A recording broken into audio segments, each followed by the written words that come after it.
Thank you.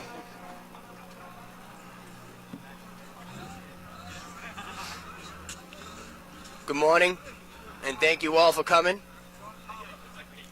I'd like to introduce a new protector of our American Legion lawn. Donated from Lenny McCaskill, we have Lawrence Lazen, the Marine you see to our right. Lenny would also like to give a big thanks to Bobby D'Amelio, Johnny Doherty, and Bob Bolognese for helping him get that and erect it here today.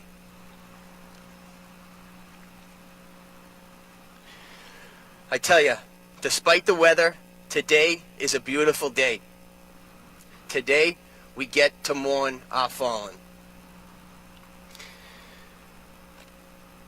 As we near the end of the 20th anniversary of 9/11, Operation Enduring Freedom is coming to an end. The longest war in history is now soon over. Knowing that today is the last Memorial Day with boots on the ground in Afghanistan, I have to admit, this week has been extra emotional. So if you could please rise to give a moment of silence for all 2,312 men and women killed in Afghanistan.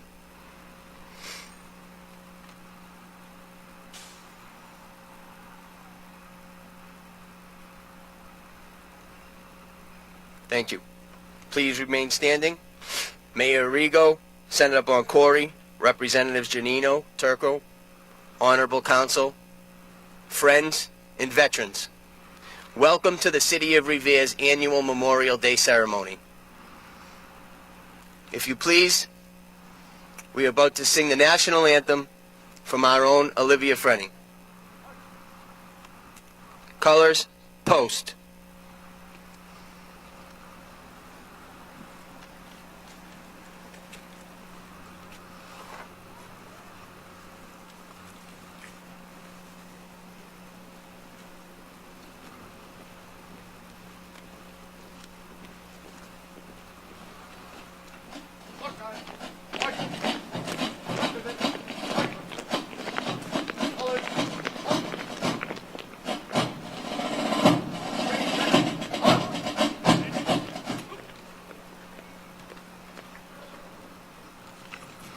Oh, say, can you see by the dawn's early light what so proudly we hailed at the twilight's last gleaming, whose broad stripes and bright stars fill the perilous fight.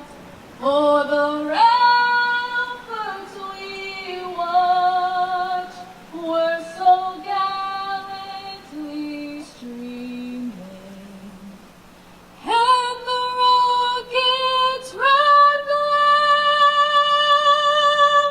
the bombs bursting in air gave proof through the night that our flag was still there. Oh, say does that star-spangled banner yet wave for the land of the free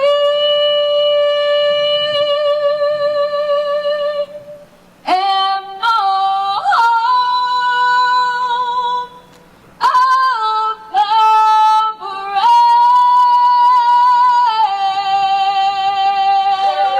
Beautiful.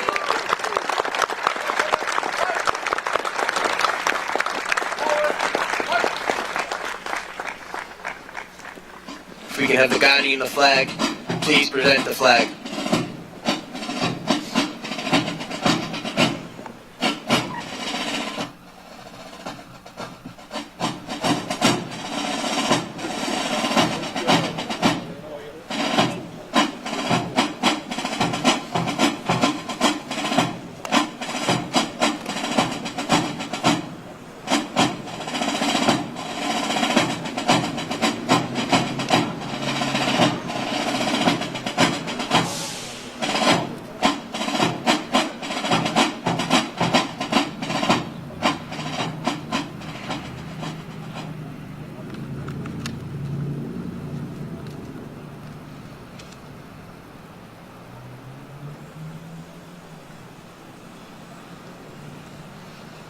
Thank you. You may be seated.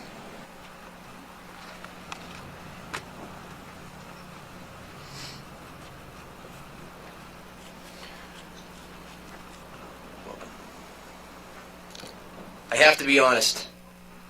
The best part of my job is having the honor to come here each year and honor our fallen in front of this crowd. So many have given the ultimate sacrifice for the freedoms that we enjoy. No matter if we're honoring 117,000 men killed in World War I or 2,300 men and women killed in Afghanistan, we need to remember them all equally. The amount of valor that comes from a little city on a beach is truly amazing. It is proven by the memorials that are staggered throughout Revere. I ask today that you remember the names you hear. Think of who they were. What might they have been? What could have they have done? Truly listen and share our past and our rich history with your children so they can continue to share it with those. It's important to tell our whole history of everyone that has died fighting under our flag. We need to learn and share about the Navajo code talkers that with their native tongue won us a war.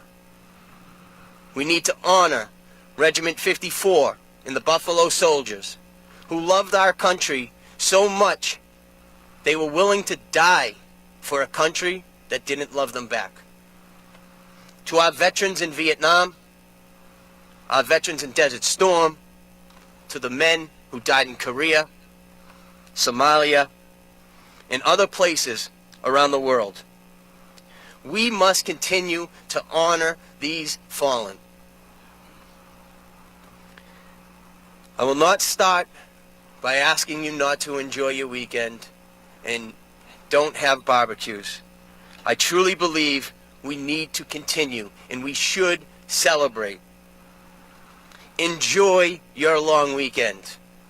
But please, always remember, blood was shed for that weekend to be had.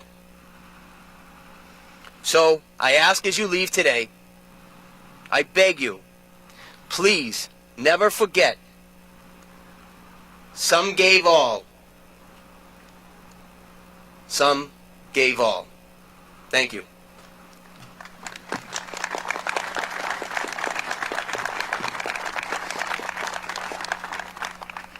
Sergeant, can you put our flag in mourning?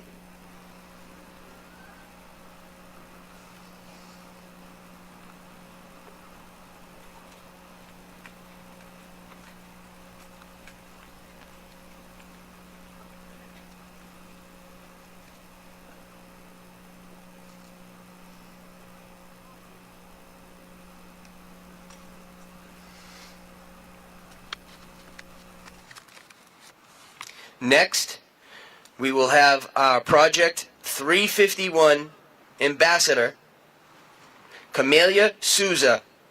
Please come up and give Governor Baker's proclamation on Memorial Day. Thank you.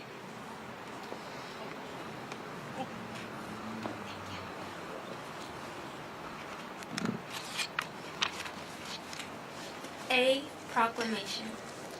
Whereas while the nation was still recovering from the horrors of the Civil War, people in cities and towns across the country gathered to honor those Union and Confederate soldiers who had given their lives celebrating the first Decoration Day.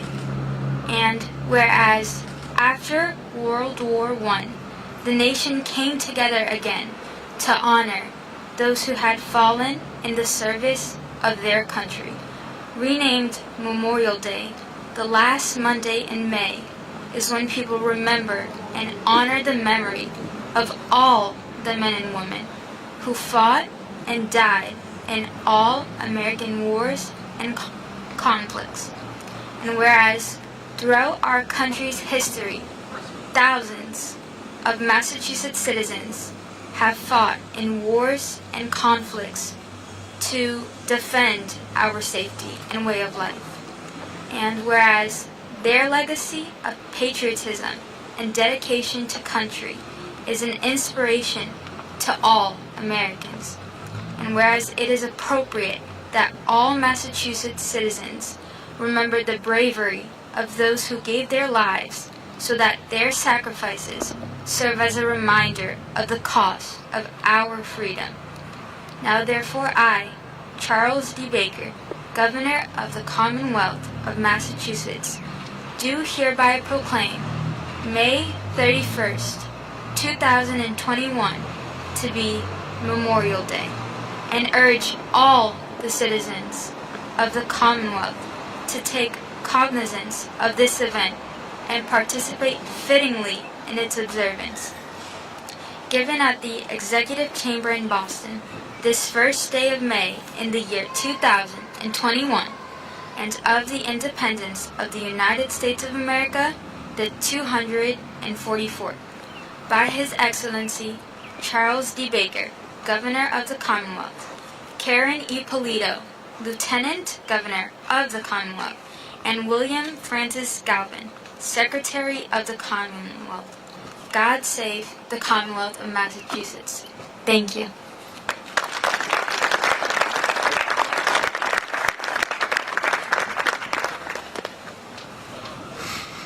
Thank you, Camellia.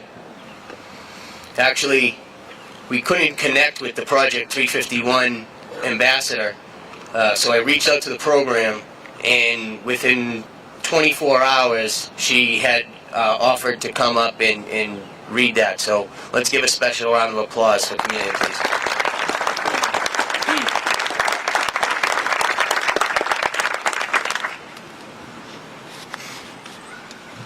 So, I'm proud to stand here today to introduce our next speaker, a leader who rose up to the ranks to become major in the U.S. Army. Major Deborah Bowker has shared sailings along the way, with deployments in Iraq and several years of service, 21. She now leads our junior ROTC. And you have to see her with these students. You would think they were a military unit. They're strong, and she understands that leader and leadership are not just doing as you ask your troops to do, or leading from the front, or all those lines that leaders give. It's an exchange between two people, and they leave there understanding that they just gained something, and so did Major Bowker. She lets them lead and put together, and she stands back and allows them to really commit. And let me tell you, they are, I believe, one of the best junior ROTC units in Massachusetts. With no further ado, I'd like to thank Major Deborah Bowker.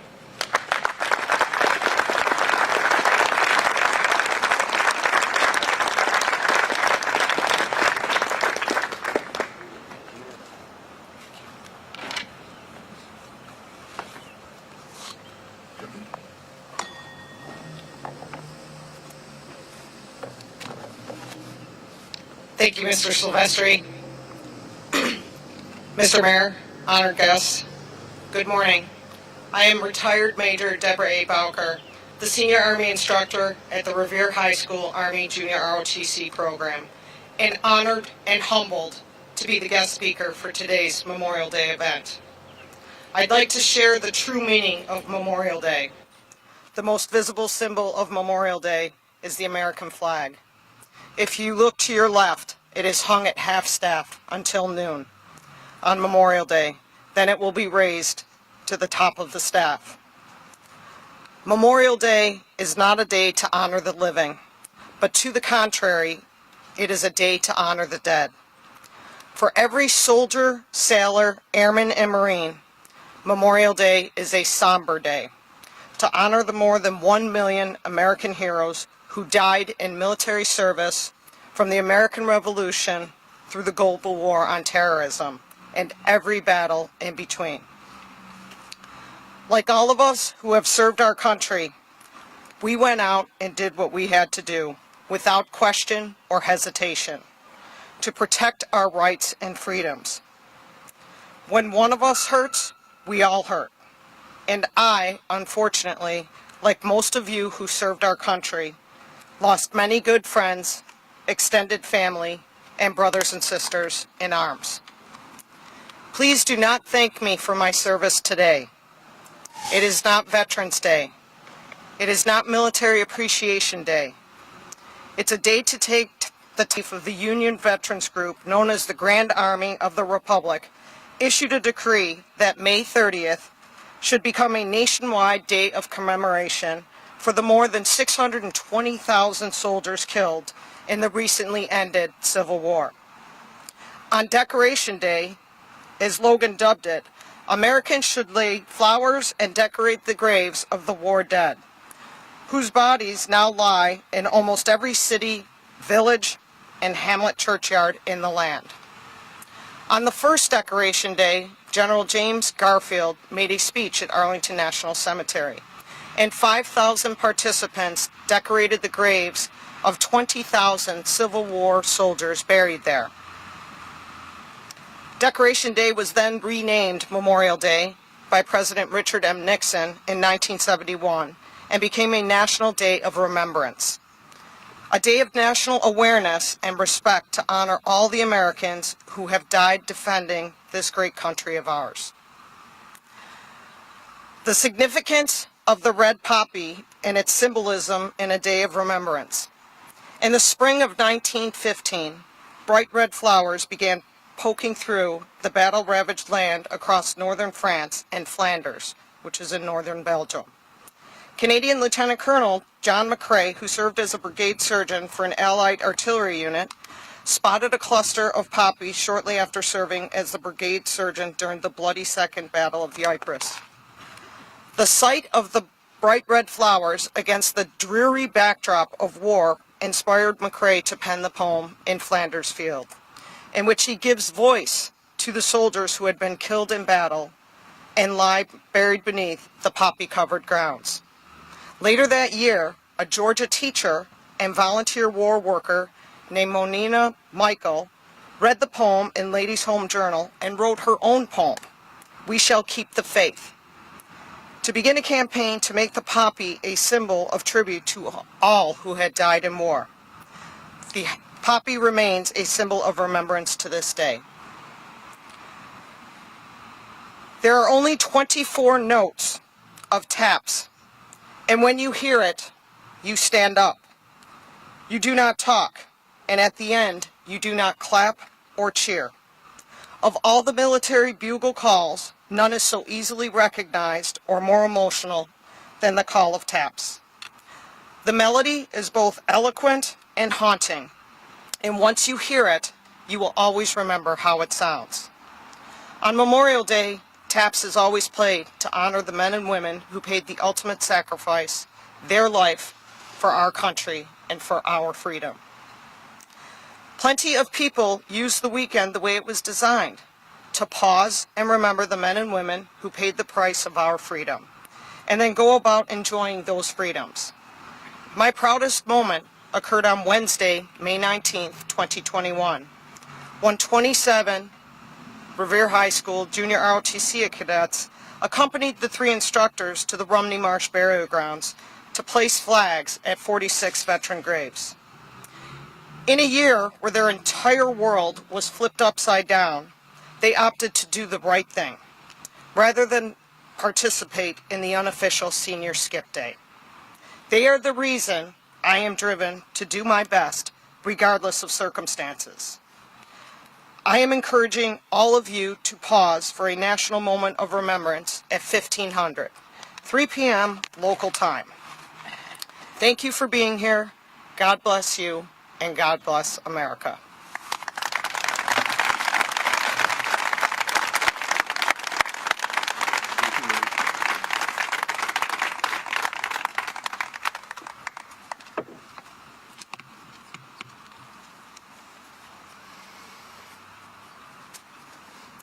If we could have the Revere Fire Department, please present the colors.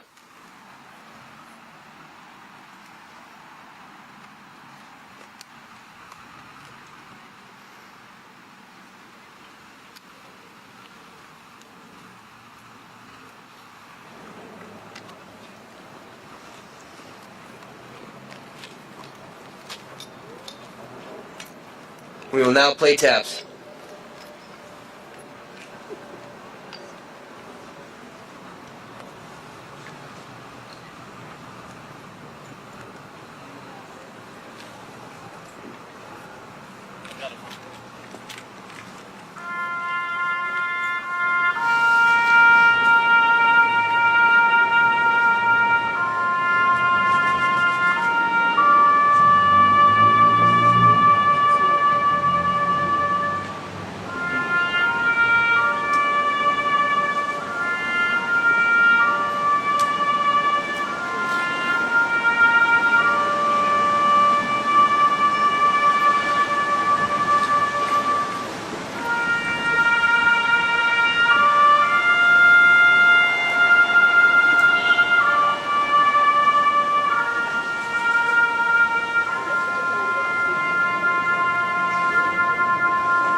Next, I'd like to introduce from the First Congregational Church, Pastor Tim Bogerman, to lead us in a benediction.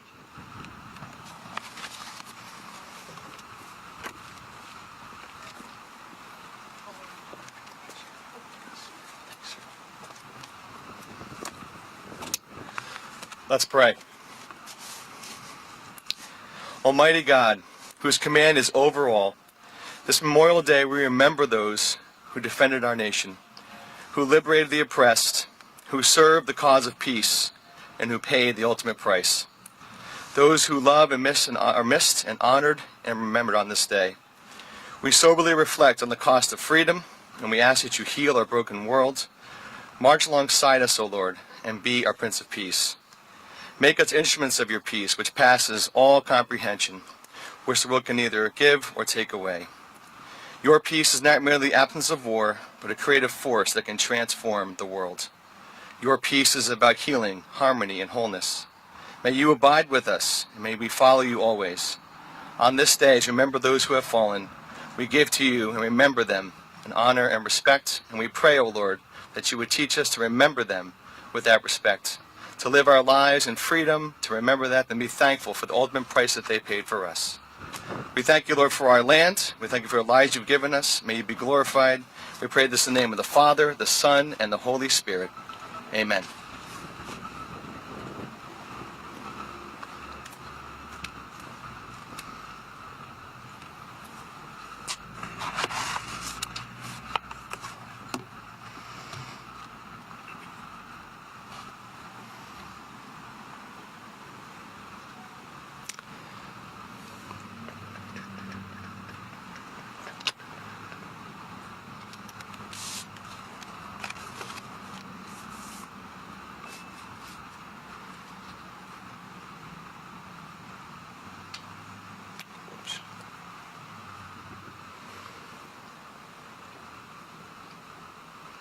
We will now have the laying of the wreaths from the U.S.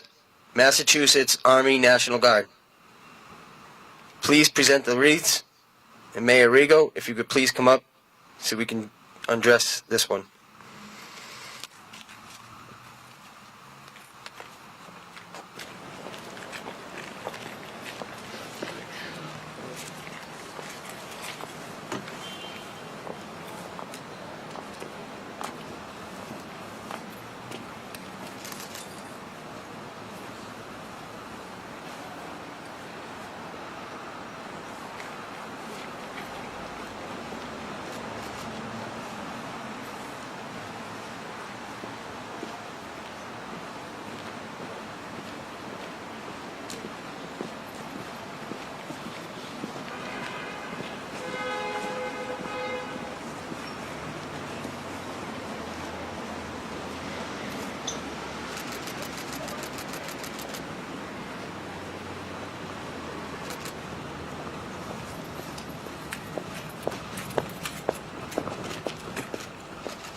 Sergeant, if you could please raise the flag.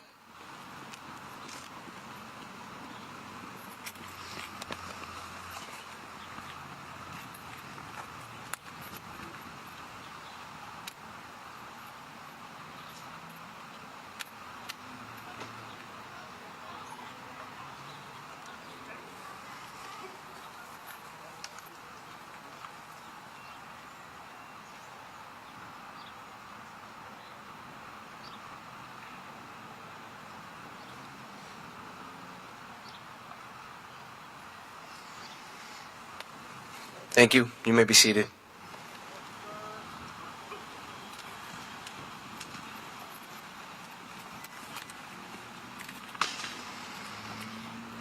I believe that's the end of our ceremony today. I think that may be the fastest one in history. Hey? Electors, maybe we cut you out every year. Just kidding, guys. So, now we're going to present our local heroes and read the names of our fallen. Joe Cole.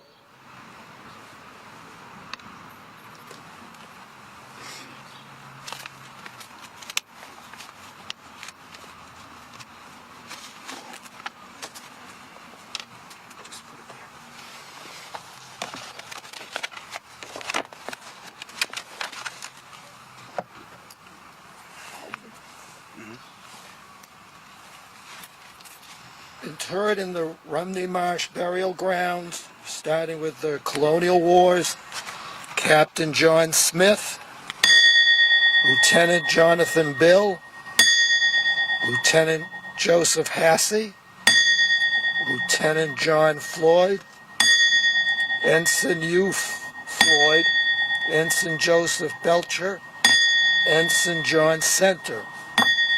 From the Revolutionary War, Thomas Pratt, Samuel Sprague, Philip Payson, Abijah Hastings, Joseph Green, William Lowe, Edward Waite, William Oliver, Moses Collins, James Tewksbury, Andrew Tewksbury, Nathaniel Belcher, Job Warrow, Samuel Cheever. From the War of 1812, Abner Gay, Abijah Floyd, John Green, Stephen Green. From the Civil War, William Cook, Louis Bullard, Thomas Kirwan, Daniel Kahn, Joseph Pratt, Harrison Reed, Joshua White, Cornelius Nye, Caleb Russell, William Carr, Charles James Bibber, and Jeff Cole.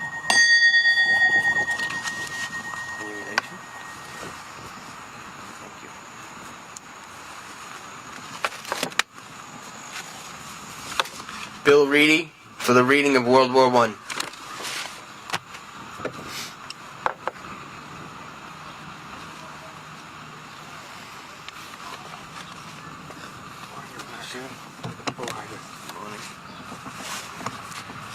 Veterans of World War I, Max Achenbach, William Batstone, John Breen, Charles Brown, John R. Butler, William J. Butler, Epolucho Cerrone, Joseph W. Chamberlain, Pasquale Colangelo, Douglas C. Cummings, Joseph D'Italia, Frank DePisa, Richard D. Donnelly, Francis J. Driscoll, Frank Ericolo, John F. Fitzpatrick, Charles N. Fredericks, William H. Hartley, Raymond Lawrence, Carl W. Mabey, Samuel P. Mahoney, Richard R. Marshall, John Mooney, John Mooney, William Murphy, John Pisa, Louis Sandler, Samuel Sandler,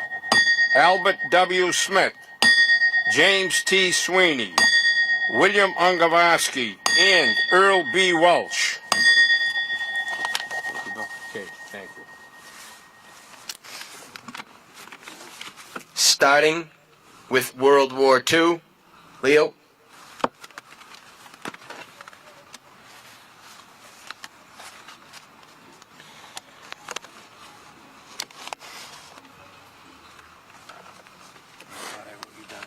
That's okay, call me in if you want.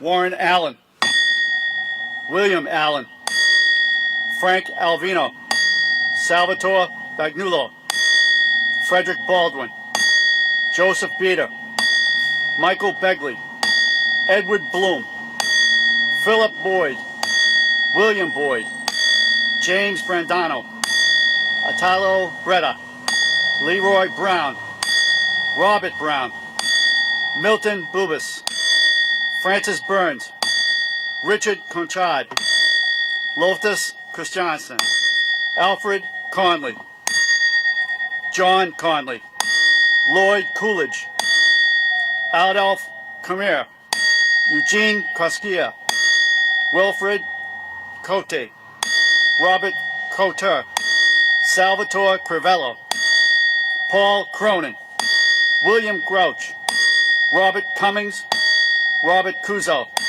Fred Deacon, Victor DeGramaro, James DeMarco, Thomas DeSisto, Albert DeStop, Antonio DeGradio. Thank you.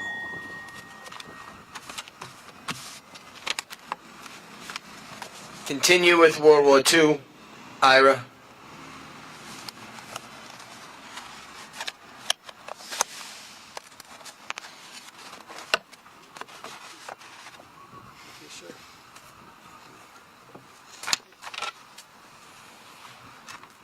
Augustine DePietro, Dante DePrizio, Arthur DeStacio, Peter DeStacio, Daniel F. Doris, Charles D. Dugan, George A. Elwell, John Falmaghetti, Robert Facite, Samuel Feldman, Christopher Ferragamo, Charles J. Feitz, John V. Fitzgerald, John H. Foley, Francis J. Foy, Nicholas Framentino, Hallett H. Fraser Jr., Edward H. Friedman, Harry J. Garrity, Harold Gay, Edward Z. Gelman, Robert Gladstone, Samuel H. Gordon, Joseph Gorfinkel, Julius Greenberg, John F. Hannigan, Joseph H. Harrington, Kenneth G. Harrington,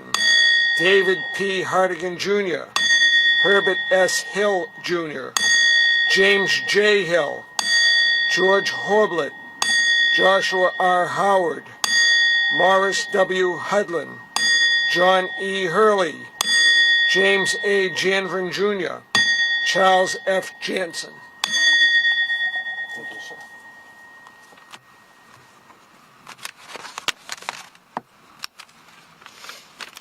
List 3 of World War II, Mark Marston.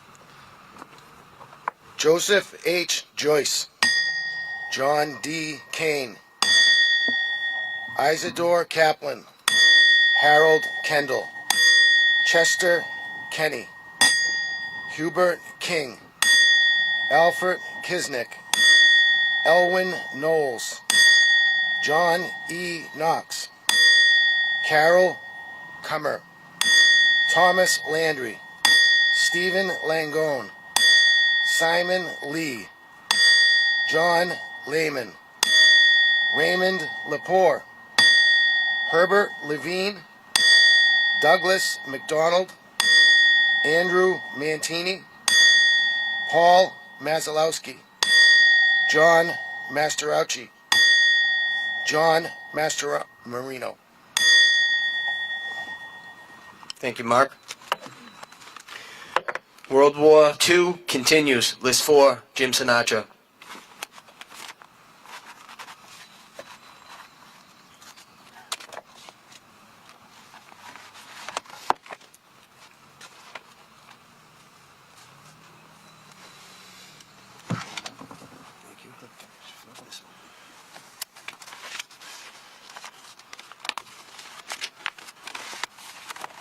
World War II continued.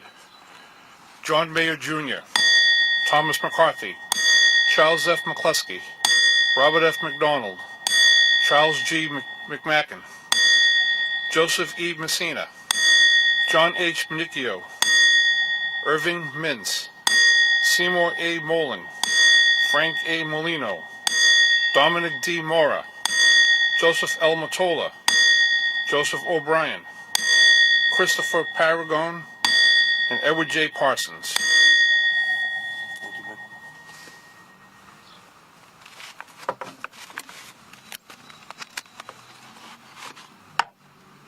Lenny Piazza, if you can please complete World War II.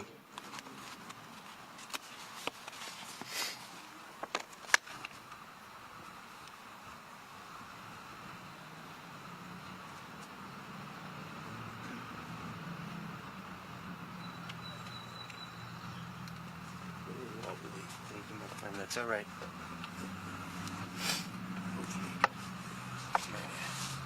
Get my glasses on, I'll be all set, okay? That's it. They're in my pocket.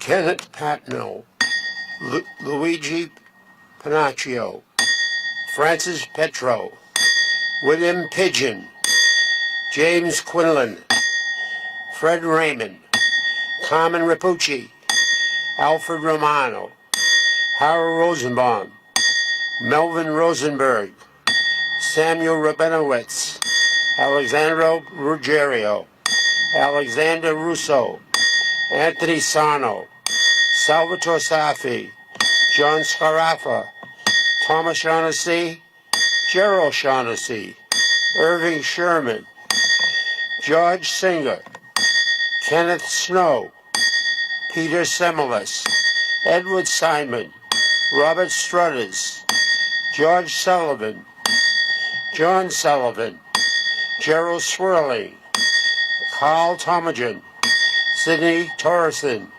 Raymond Vanessa, Thomas Van Heusen, Israel Weinberg, Woodrow Wilkins, Howard Woodrell, Harry Zasserman, Milton Zillmeyer. That's it. Thank you. Just give me a hand getting out.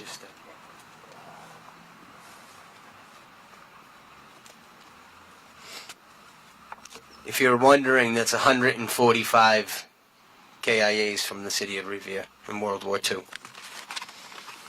Bobby D'Amelio, if you please come up for Korean War, Vietnam, in the Marine Barracks.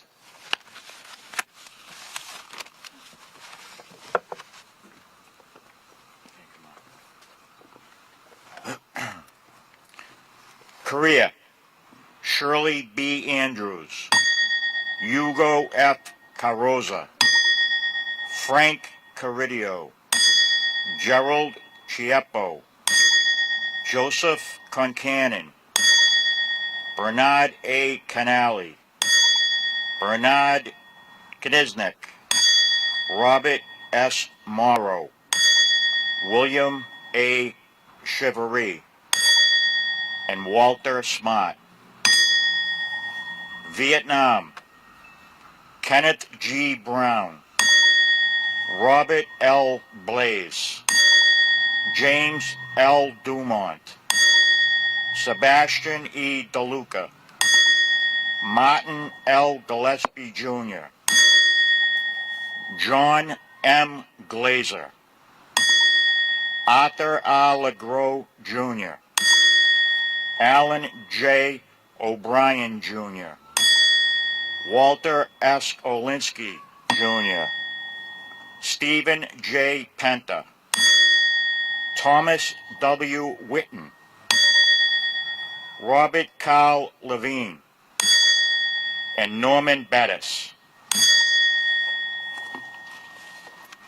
On a Sunday morning, October 23rd, 1983, the United States lost 241 men when they blew up the Marine barracks in Beirut, Lebanon, on a peacekeeping mission.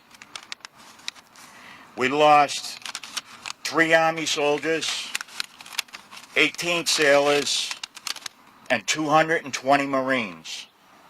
It was the most devastating day for the Marine Corps since Iwo Jima. 9 Massachusetts Marines were killed in that barracks on that day.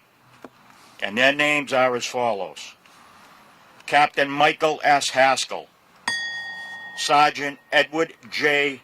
Garganin, Sergeant Stephen B. Revere, Lance Corporal Michael Devlin, Lance Corporal Bradley Campus, Lance Corporal Richard J. Gordon, Lance Corporal Sean R. Gallagher, Private First Class Thomas S. Perrone, Sergeant Major Douglas, Sergeant Major Frederick Douglas, Sergeant Major Frederick B. Douglas. Semper Fi, rest in peace. Thank you, Mike. Yeah.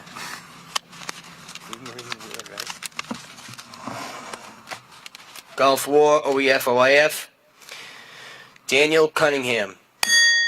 Lawrence Salamoni. Matthew Stanley. Nelson D. Rodriguez. OEF, OIF, 6-4 Cav. Ryan King. Kyle McGrill. Machilius McDonald. Jared C. Monty. Jared Michael Cleve. Glenn Michael Sewell. Glenn Michael Sewell. Staff Sergeant Glenn Michael Sewell.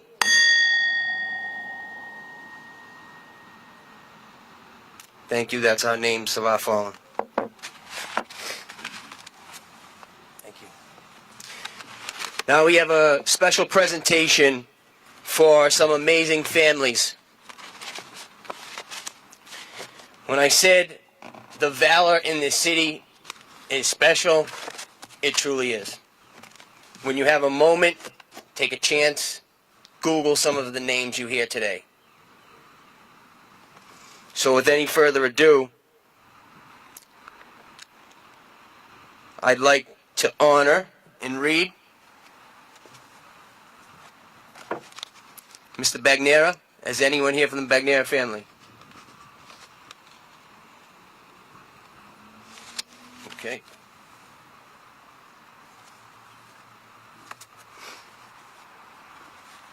Camarata. Anyone from the Camarata family? Roseanne here? No.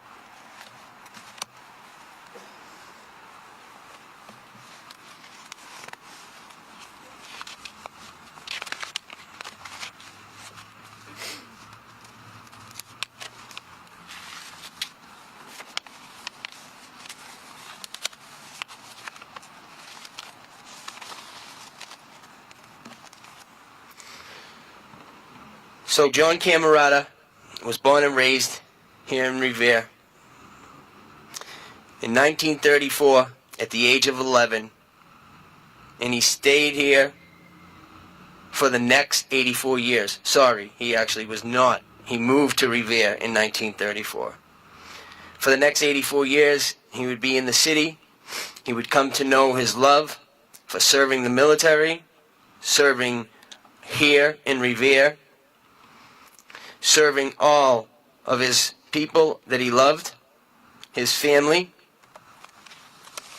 He held them all close to his heart. Vincent's service began in World War II as a seaman first class aboard United States LST 308 from 1942 to 1944. He was involved in the invasion of Normandy. Following an honorable discharge from the U.S. Navy, he returned to the city of Revere to start his family. He varied through careers. His public service began in 1957 as he accepted an appointment from the Revere Parks and Recreation Commission. He sought and won his first venture into politics with an election to the City of Revere's school committee in 1961 and served through 1963. In 1964, he was assigned as a code enforcement officer to the Housing Authority as an inspector. His commitment and love for his family and the city of Revere will be recognized and last forever with the Vincent F. Camarata Memorial Sign. Thank you.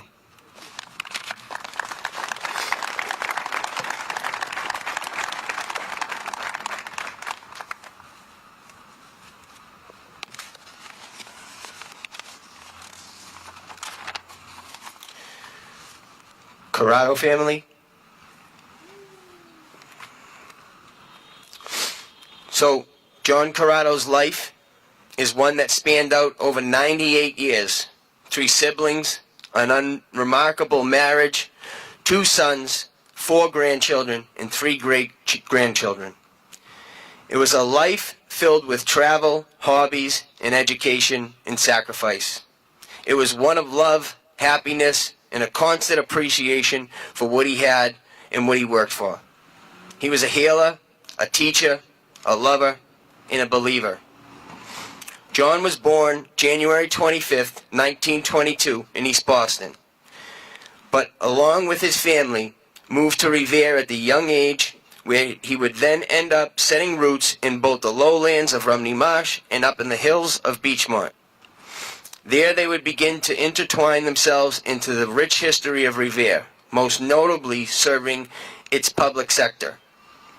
John graduated from Revere High School in 1941, with his yearbook caption reading, "The silent, studious type, never without a briefcase or a brief hello."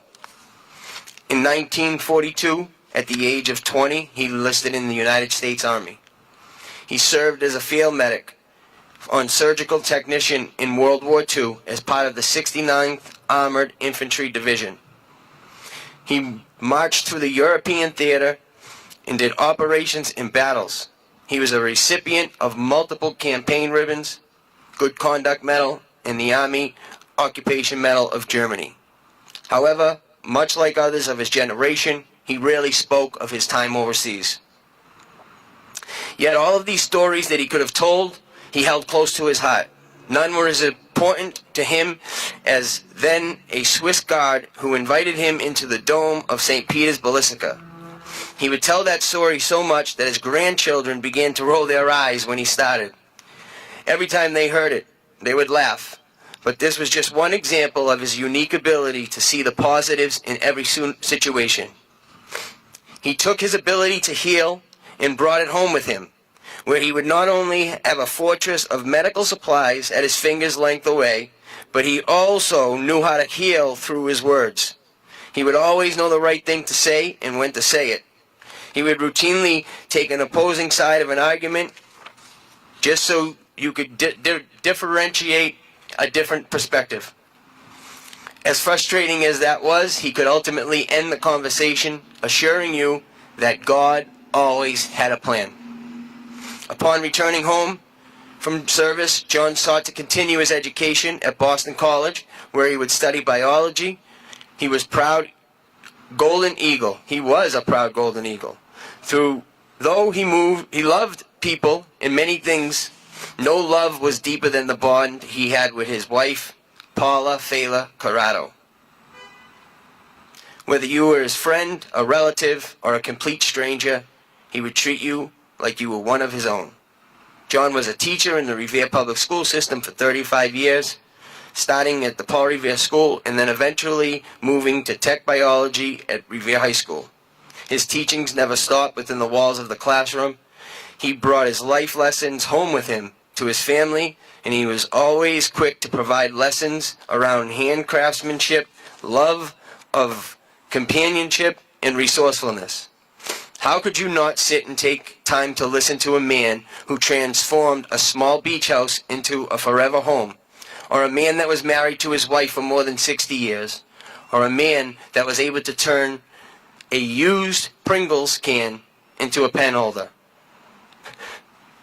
His teachings would continue on to his grandchildren, where he would sit with them and teach them how to play Twinkle Twinkle Little Star on the organ, or teach them about secrets to lasting love and happiness. Out of many things, he was none of them a better fitting description than being a believer. He thanked God every day for the life he had, for the family he was given, for the family around him, and most importantly, his health. At a young 98 years old, he would just tell you about anyone that was willing to listen, that God has a plan for him. God has been good to him, and when God says it's time, he would be ready. God bless Mr. Camarata.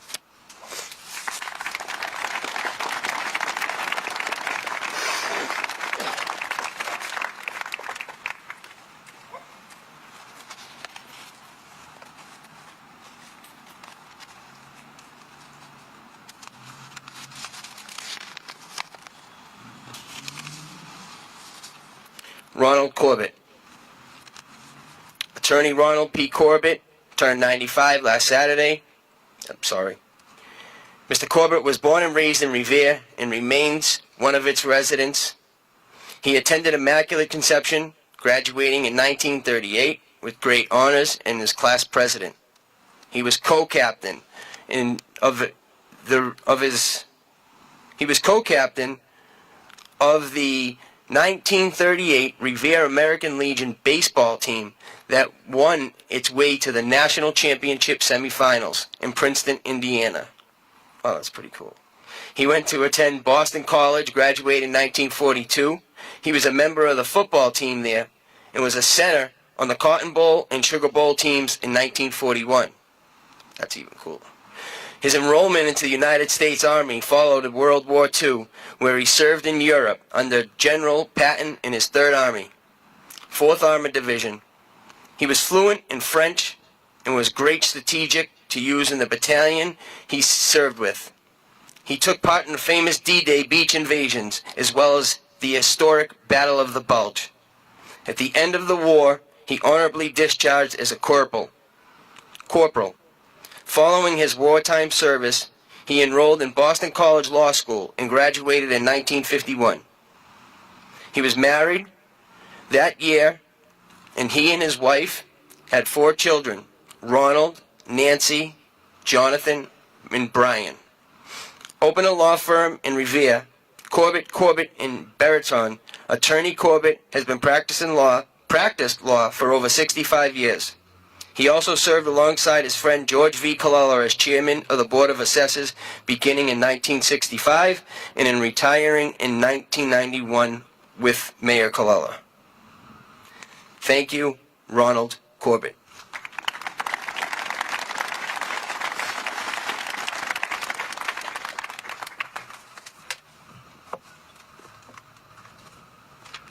Craig family?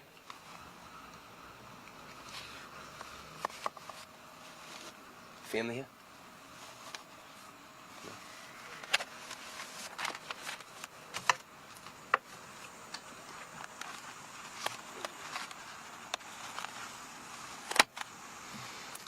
Delicio. Thank you.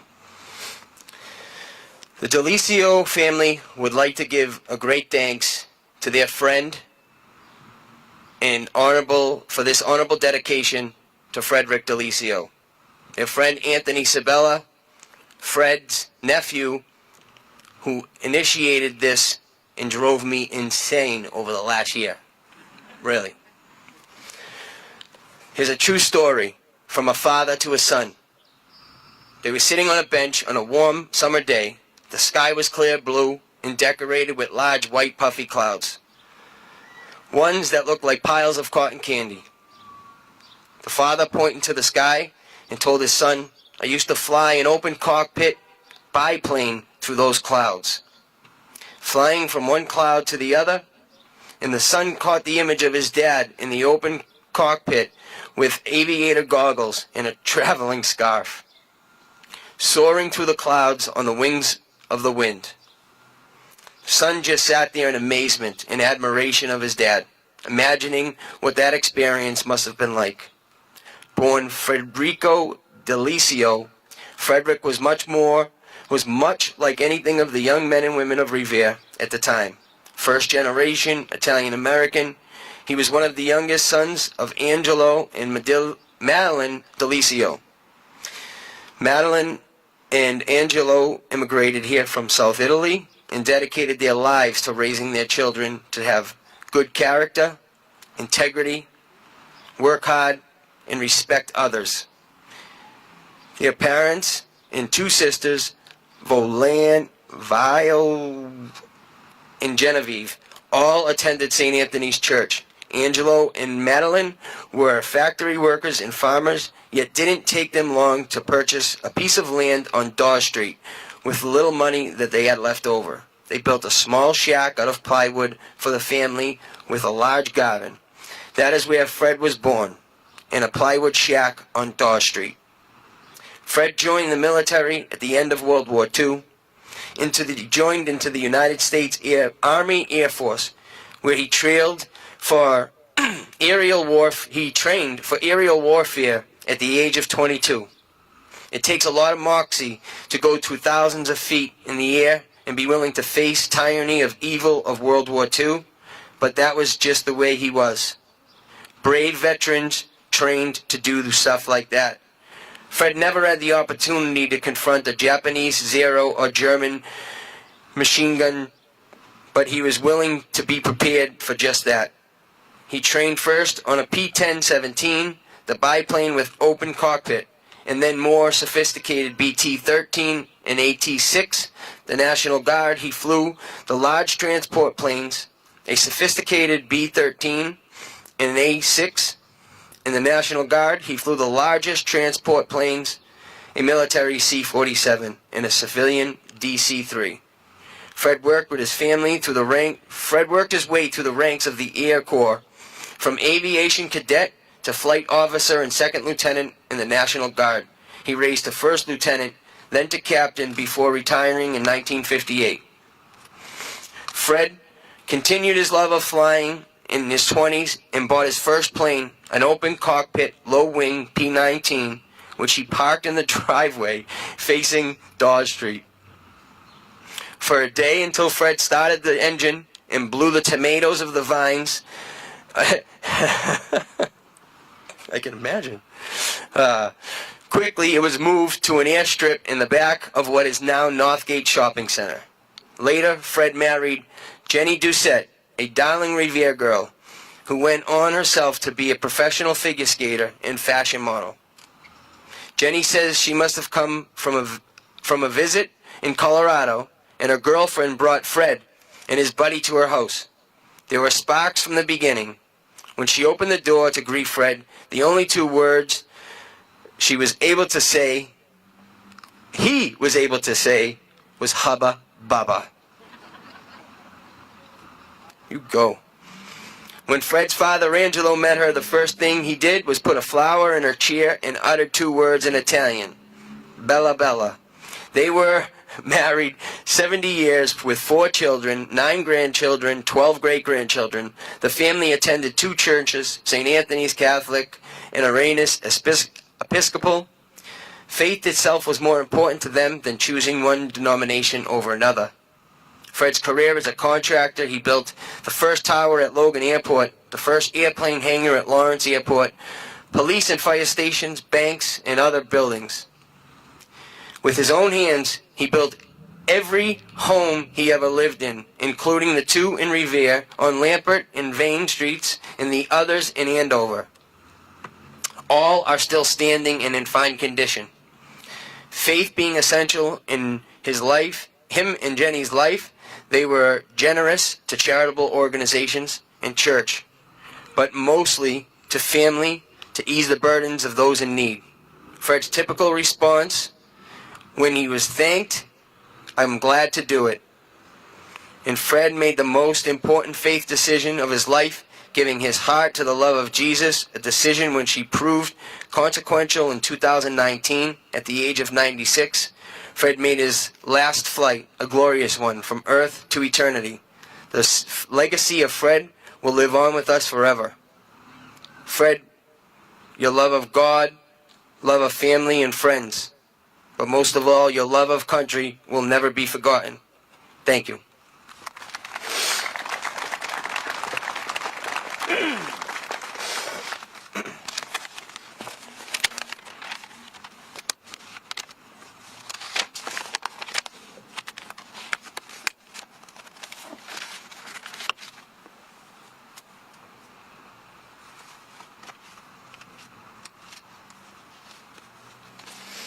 Peter Nunzio de Giulio was born on 3/24/28 in East Boston, Mass. He grew up with two brothers and a sister, attended Boston Public Schools, and graduated from East Boston High School in 1945.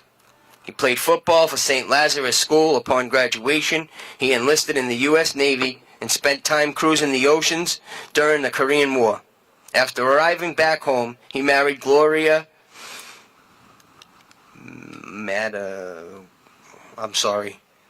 in 1950 and eventually had three children, Peter V., Susan, and Vinny. He was a hard-working father and had hard work in him. His hardware store in Boston for more than 40 years. He was very active in the Revere community, especially St. Mary's Parish, where he was a member of the Holy Name Society, was an usher at the Mass every week, and was one of the small group of men who started St. Mary's Baseball League. He was by no means perfect, but he would go out of his way to help anyone he called a friend. He was shocked at the sudden death of his wife Gloria, of her anniversary in 1981 at the age of 53. He was well known, respected throughout all of Revere. Active and until a diabetic stroke paralyzed his left side in late 1999, his health started to fall quickly. He passed away in 2006 from complications of diabetes. He was a great man, loved by his family. He loved being honored, and he loved to honor them. Thank you.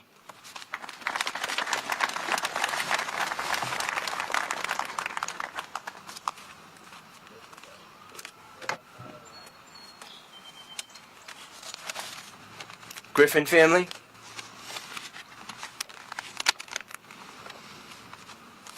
John Griffin should have been John Rambo.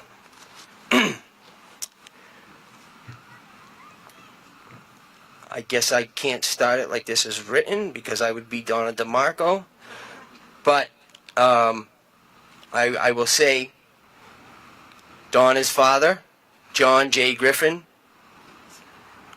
was served in World War II in the Army from May 1944 until 1945. He trained at Fort Ord, California. He was sent to Germany, where he was captured as a POW and spent time in Nazi concentration camps. The Germans picked out the ones they thought were Jewish and sent them to Berger am Eisterstalag to work in a slave camp. There were 350 men there, one of which was their father. They were forced to work 12-hour days in freezing cold. They were fed once a day with a bowl of soup, which consisted of grass, turnips, rotten potatoes, and if given, a loaf of bread made with sawdust and what was to split between 12 men. No showers, no latrines, no heat. For the entire time they were there in captivity, they would get nothing. He witnessed several men being beat and dying of starvation. He and a few others were first forced to dig a hole for their friends. Of 7 others who died, A short distance away from where he was being held, he could see the Jewish people there, stripped of clothing, being treated in the same inhumane way. In March, the Germans gathered the soldiers and set out for the death march to the death camps. They knew the American troops were coming, and the Germans didn't want them to see how they were treating POWs. They marched for weeks in freezing cold. Out of 300 American soldiers, a little more than 150 survived. American troops finally came and liberated the POWs. In April 1945,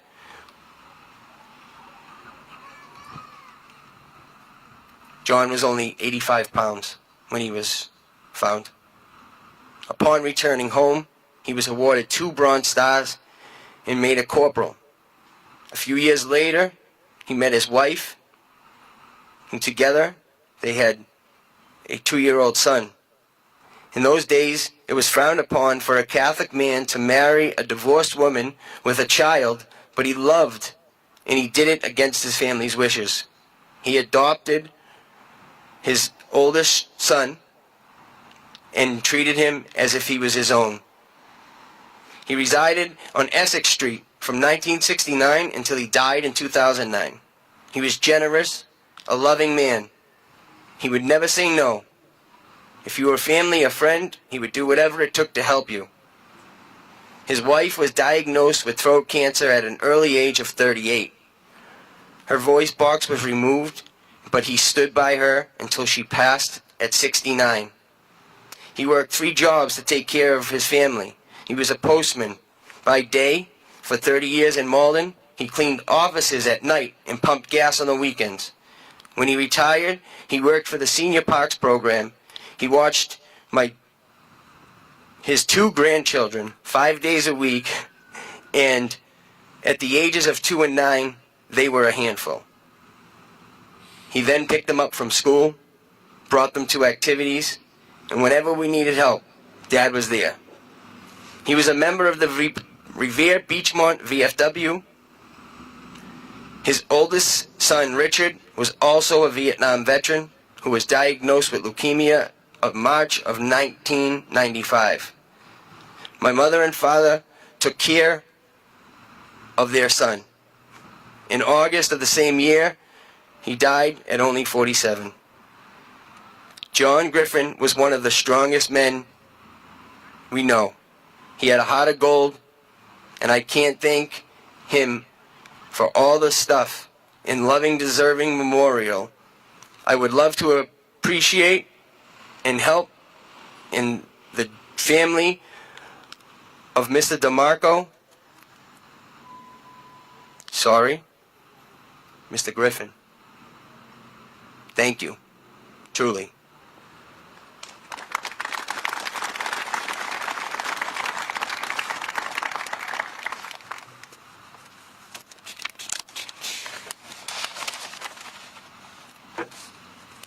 John Hurley was born on July 26th. Family of John Hurley.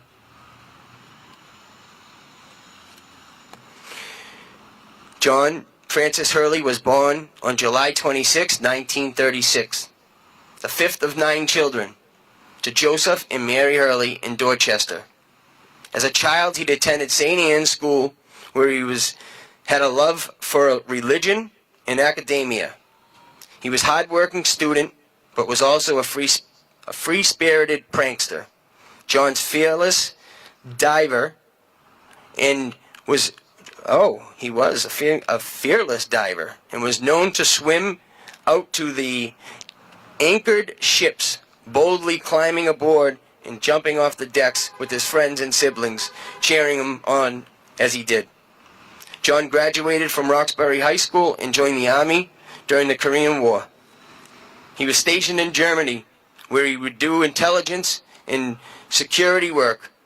John always gave 100%, and he used his time in the Army to improve himself. John was known as the busiest GI in Germany.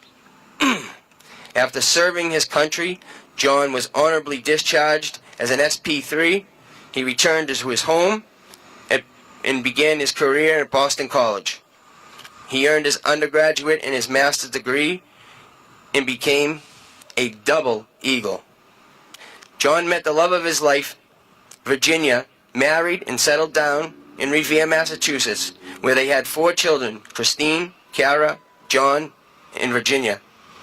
John was a devoted family man. He was known for being honest and supportive. John was a mentor. He would love to teach. John was a man who loved numbers. He loved the years he spent at business management in the Revere public school system. John also had a thriving tax business and earned the respect and admiration of his colleagues.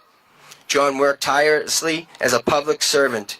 He improved the lives of generous children by remembered the Father of Revere kindergarten program. He proudly served on the Revere City Council for 11 years. He loved Irish music, reading the classics, and spending time with his family. He loved to laugh, and he always loved to make people laugh as well. John was a devout Catholic that passed on March 2nd, 2021. Thank you, John Hurley.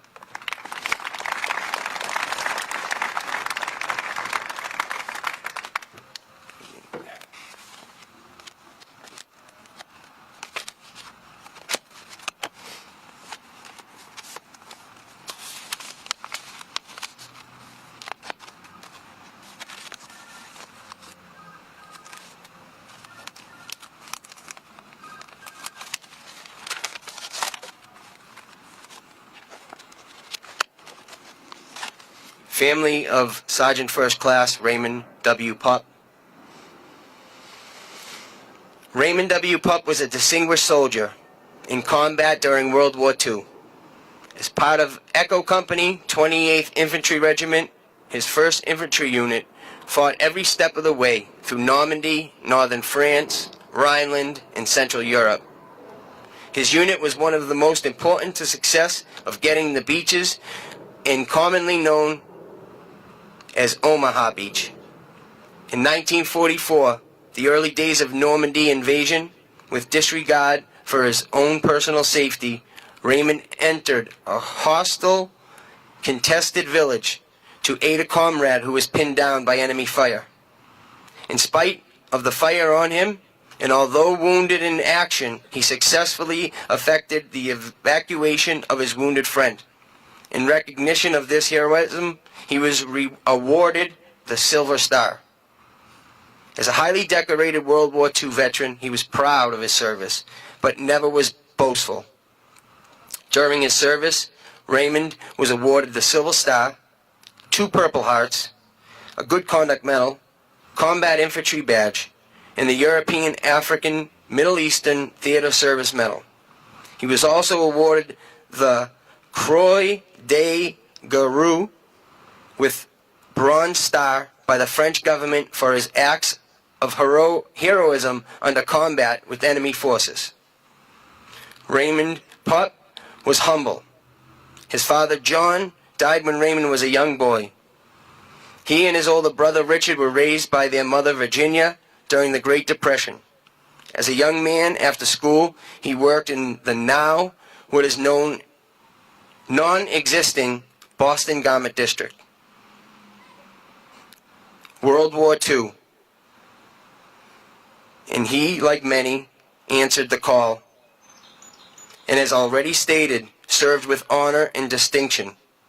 While he served after the war, he forged relationships with fellow soldiers that literally lasted a lifetime. He was known to have carried a piece of shrapnel in his pocket that was removed from an old combat wound later in life, just to remember what he endured during that time. After the war, he met and married a beloved Barbara A. Kenny Pop. They settled in Beachmont, where they raised 8 children, worked for the Ford Motor Company in Somerville until they stopped operations in 1958. He later took a position with the United States Postal Service, spending most of his time at Logan Airport Mail Facility. Until his untimely death in 1981, Raymond is survived by 8 children, 13 grandchildren, and a growing number of great-great-grandchildren. As a family of Revere's, as a family of the Revere, the Pups are extremely grateful Yeah, thank you very much for being brave. I appreciate that. Thank you, Raymond Pott.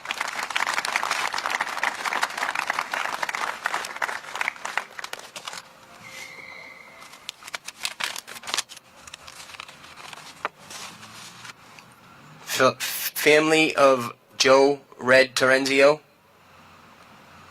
I seen.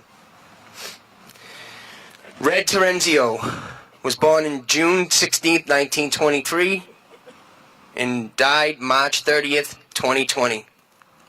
A U.S. Army Staff Sergeant in the 169th Infantry, 43rd Division, Company Gulf. World War II, he served from 1943 to 45. He fought in Solomon Islands, Luzon, New Guinea, the Philippines, and in Japan, at Mount Iwo. He was from Revere his whole life and attended Revere High, where he played football and softball. After the war, he got married and raised his family. He was a highly decorated soldier. He received the Silver Star for valiant and courageous service, saving multiple men in his unit during battle. He was awarded 3 Purple Hearts, 2 Bronze Stars, the Good Conduct Medal, Presidential Unit Citation with 3 arrows, 2 beachheads, and the Combat Infantry Badge. Joe was one badass mother. Doesn't say that. Red was his nickname, as everyone called him, because of his red hair. He was not only a war hero, but a husband, a father, a grandfather, and a great-grandfather. Family was the most important thing to him. He will also be honored this year, actually tomorrow, in the book The Rifle, for his heroics in World War II. Thank you.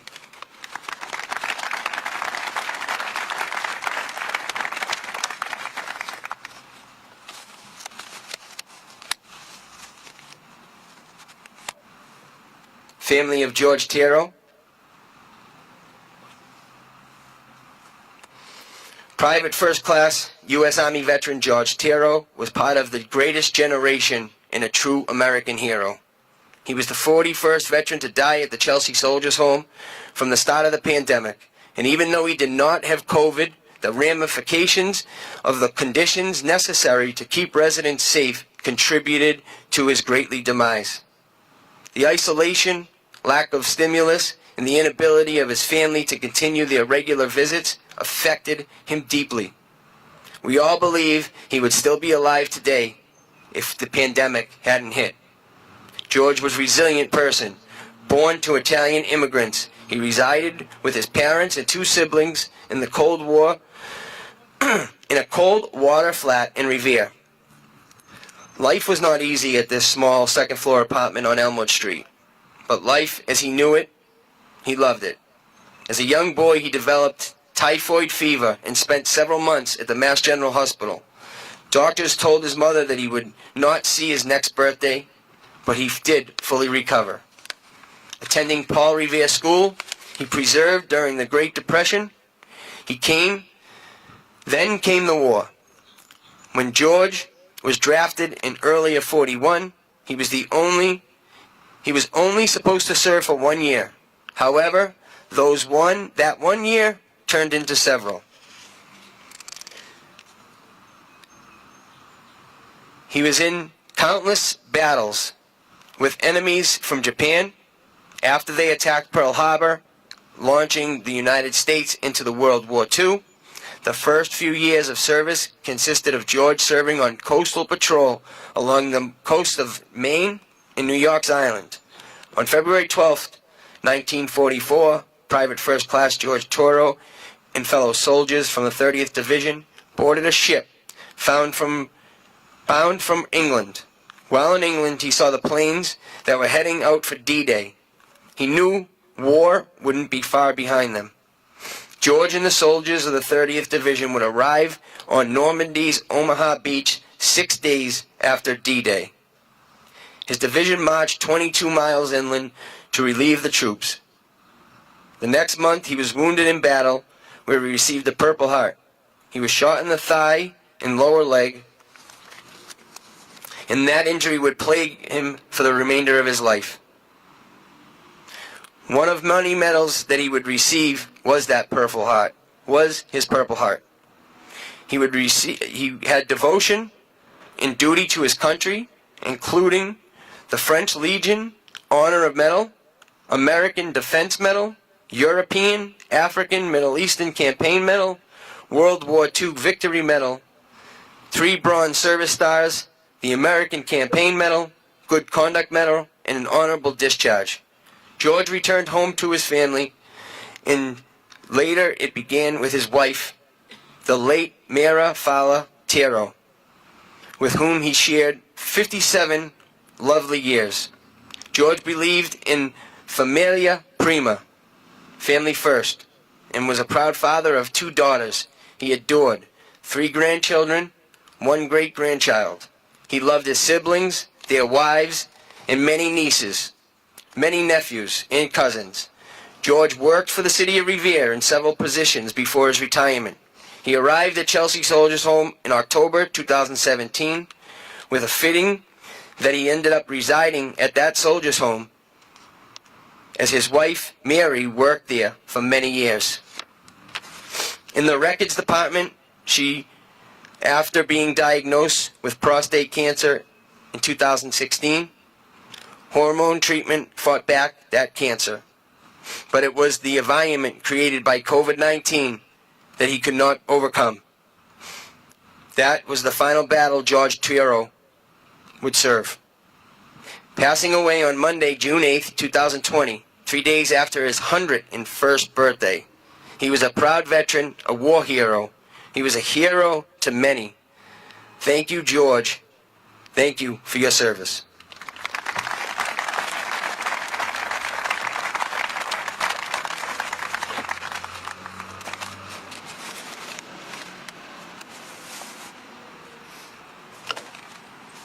And last but not least,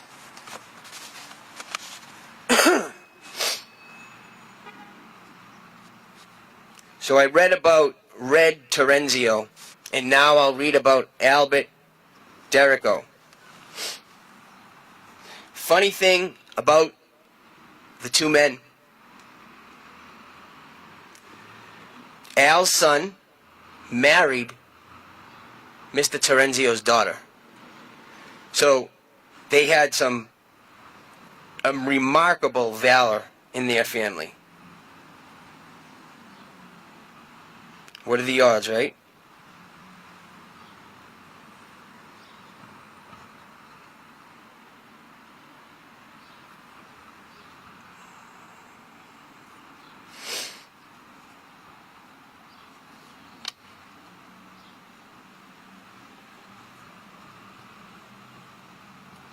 Albert Dereko Sr. was born September 3rd, 1926. He passed away August 20th, 2019. Albert served in the Navy of World War II, Korea, and was a naval Seabee, known for their construction battalion. He worked for the Revere DPW as a heavy equipment mechanic and was also a proud member of the Revere Auxiliary Police Department. Al, like everyone, was honored by his service. Everyone who called him, attended the East Boston school system before enlisting in the U.S. Navy. He honorably served from 1947 to 1952, was stationed in the Philippines, was then awarded World War II's Victory Medal, American Campaign Medal, the Pacific Campaign Medal, and the Estella Campaign Medal. After the war, Al resided in Revere with his wife and children. Al was proud to serve his country, and he truly, truly loved the United States. Thank you, Al.